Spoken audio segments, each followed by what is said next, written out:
Denver Mayor Michael Hancock made Politico magazine's 11 most interesting mayors list last week. The list, which also included city leaders from Los Angeles, Boston, Charlotte, and Miami, highlighted Hancock for his progressive stance on marijuana legalization, immigration, and sentencing reform. Nick, the Politico magazine most interesting mayors list, a big deal or clickbait?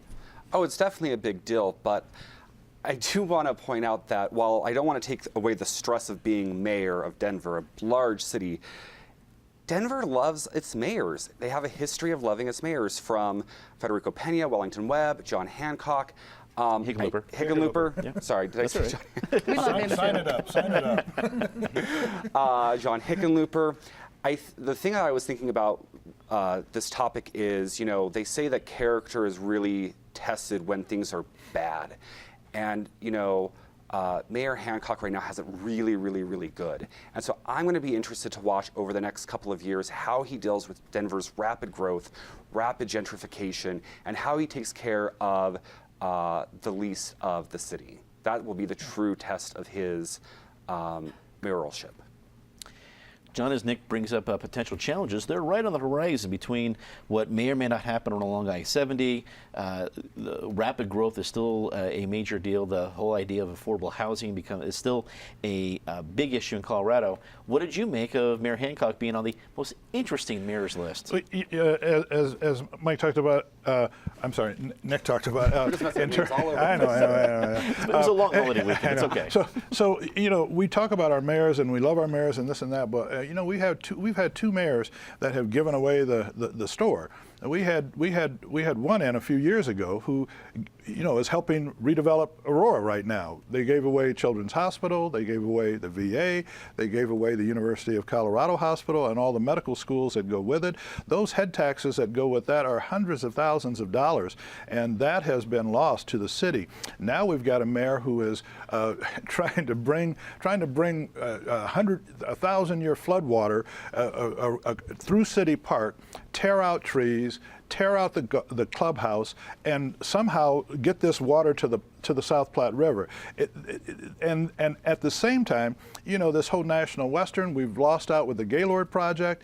Now we have $54 million to fix up the 100-year-old National Western, but at the same time, there was some small print in that ballot measure, and that says we have a $250 million shortfall on the National Western. So that's going to be interesting to see how Hancock figures out how not to become like his mentor a few years ago, who gave away the store.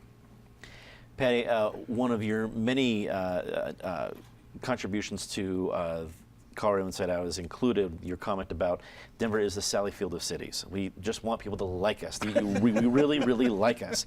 And this seems to fall into that category of we're on an interesting mirrors list. This is fantastic. What do you take away from this list? That it doesn't mean much, except we have to remember that Michael Hancock did play Miles, the mascot for the Denver Broncos, which alone is enough to get you, obviously, on a Politico list. He is giving his State of the City speech on Monday, and I think it's going to be very interesting to see what he focuses on, because, as John said, we have huge projects, big projects going on in Colorado, in Denver proper, that are going to be hard to manage. And a few years ago, Hancock was using the slogan, "Imagine a great city where everyone matters," and I think a lot of people right now are thinking, they don't matter. They don't matter because they can't find a place to rent. They don't matter because they can't find a way to drive on Brighton Boulevard to these big new places that are being built. They feel like they're not really being listened to. And I think in some ways the city is doing very well on certain projects. You saw that he just talked about splitting up public works so that some of it will deal with potholes and some of it will deal with the future of transportation and mobility. But there are huge issues, and there's a big conflict coming between big development, big people, and the little people who feel like they don't matter. Michael, how does Hancock go from the most interesting list to the most successful mayor's list? Well, I think they're intertwined in some ways. I mean, he has a very his personal story is very interesting. He's dealing with those issues that you brought up that are interesting. I don't necessarily agree with him on a lot of issues, but he's never been somebody who's been a political bomb thrower. I think he has an opportunity during the Trump administration to set the tone for, sticking with his principles, but also being somebody who can get along with other people and get stuff done in his city. There are some issues that conservatives like about him. Construction defects was one of them. Criminal justice reform is another. another one. He has a lot of smart people working for him, like Alan Salazar. So I think these recognitions are going to continue as time goes on.